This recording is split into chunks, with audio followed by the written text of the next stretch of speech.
Assalamualaikum warahmatullahi wabarakatuh. Perkenalkan, nama saya Prima Dimas dari kelas 2A. Perkenalkan, nama saya Muhammad Fikri Fareji dari kelas 2A.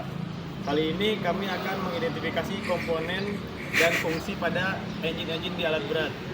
Komponen yang pertama adalah cylinder head assembly.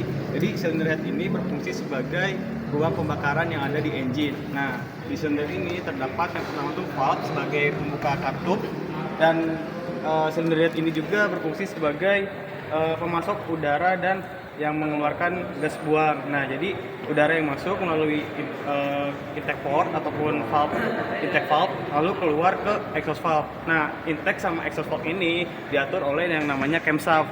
Ini dia barangnya. Camshaft juga berfungsi sebagai timing pembakaran, timingnya intake ataupun exhaust. Gitu teman-teman. Selanjutnya saya akan menjelaskan komponen yang ketiga, yaitu piston. Piston ini fungsinya mengubah volume serta mengubah tenaga dari hasil pembakaran di ruang bakar ke poros engkol. Komponen berikutnya adalah crankshaft. Crankshaft ini berfungsi sebagai merubah gaya translasi menjadi gaya rotasi yang akan dihubungkan ke flywheel, transmisi, dan lain sebagainya.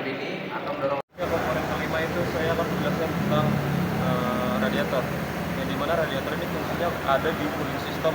Jadi di cooling system itu dia sebagai pendingin engine. Jadi radiator ini membuang panas ke udara agar performa engine ini tidak terjadi overheating. Komponen berikutnya adalah turbocharger.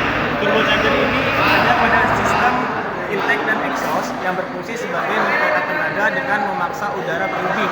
Nah, turbocharger ini terhubung dengan intake manifold, exhaust manifold yang memutarkan turbin, dan turbin yang di depan ini menghisap udara dari luar lalu dikompresikan ke ruang bakar. Jadi meningkatkan tenaga. Saya akan menjelaskan fungsi dari cylinder block. Cylinder block ini sebagai tempat liner pada piston.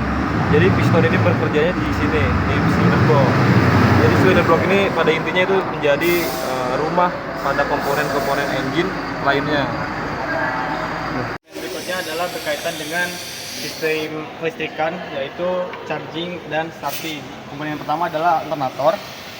Alternator ini berfungsi sebagai pembangkit arus listrik untuk menyuplai listrik ke baterai. Alternator ini digerakkan oleh oleh pulley yang terhubung dengan crankshaft. Lalu alternator ini berputar dan menghasilkan energi listrik, dan yang menghasilkan atau yang dimanfaatkan untuk mengecas si aki ini. Aki atau baterai ini adalah berfungsi sebagai menyimpan arus listrik. Lalu komponen berikutnya adalah starter. Starter ini berfungsi sebagai membantu engine, yaitu untuk melakukan putaran awal, yaitu starting. Mungkin itu aja yang bisa saya sampaikan.